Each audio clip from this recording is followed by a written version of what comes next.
My sister became friends with Andrew Chan when he was an inmate in the Bali prison in Indonesia, and she was a prison visitor. Andrew had been caught smuggling drugs.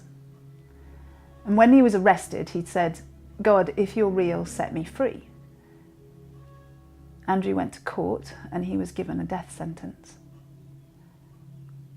But when he returned to his cell, something spoke to his heart and said, "Andrew, I have set you free from the inside out." And that moment began a journey of change for him. 10 years later, a new Indonesian president who took a hard line on drugs was elected. By this stage, Andrew had changed so much and he'd become such a force for good that many hoped that he would be spared from the new wave of executions. And I was one of those who hoped.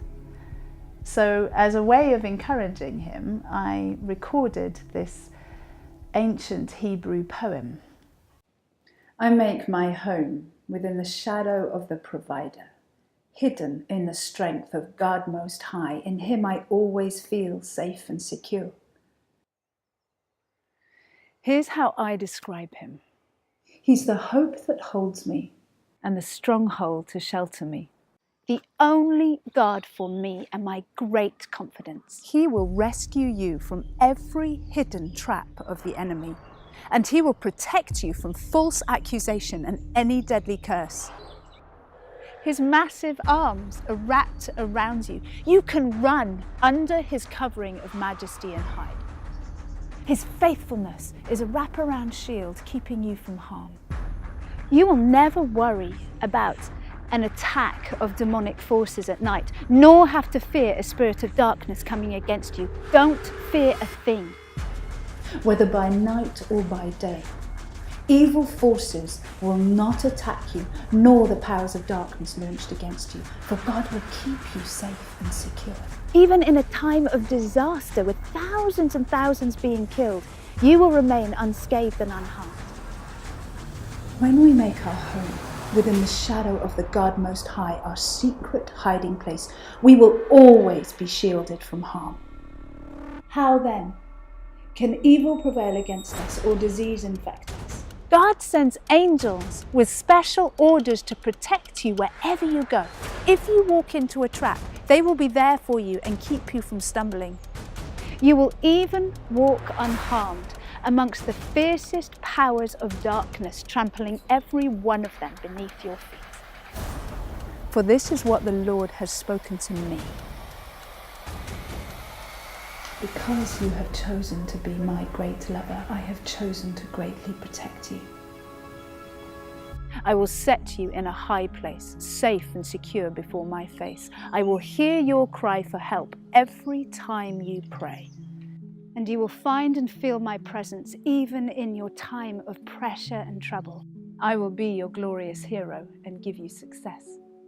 And you will feast your eyes on the fullness of my salvation, drinking deeply of me.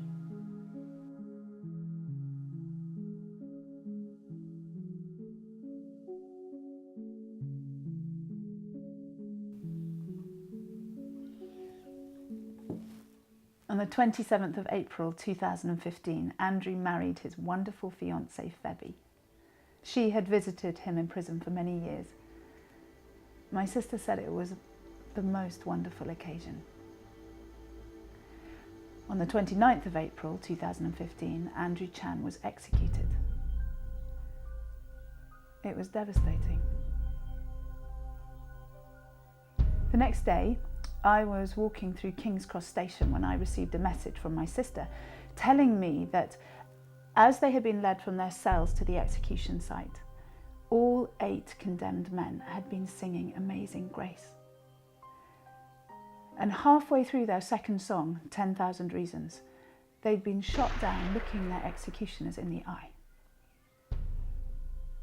I stood on the station, choking back tears. I didn't know if I was laughing or crying. You see, Andrew loved to sing. He really loved to sing. And 10,000 Reasons was his favourite song, and he'd made it his last. The previous night, the prisoners had shared a cell, and they'd spent the night singing and painting. And one of them had painted this huge human heart. And on the back of the canvas was inscribed the words, "God bless Indonesia." I'd always had a hunch that Andrew would go down singing. And we knew that he would refuse his blindfold. But I never guessed that the 7 others would do the same. Andrew died well. He died really well. They all died well. And I realised that that psalm speaks of something far deeper than I can really connect with. But it's good. It's really good. And Andrew had indeed been set free from the inside out.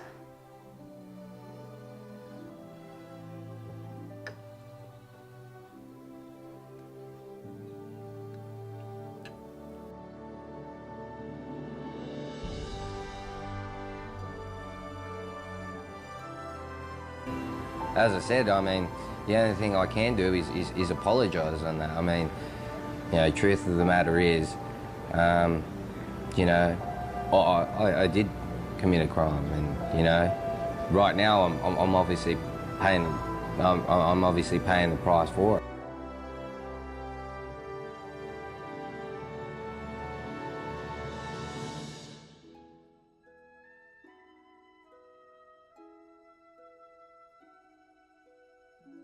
Hey, maybe one day I won't be able to get up. One day I won't, you know, one day I possibly won't have the chance to get up. So it's put me on a different angle to look at things differently, probably to cherish life a lot more than what I did.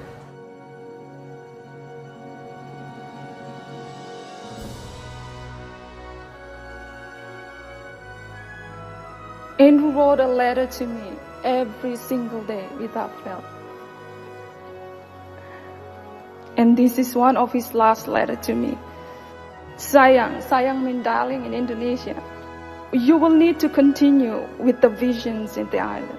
Never forget the people there. I have found love for them through you. Continue to fight for the rights of justice in this country.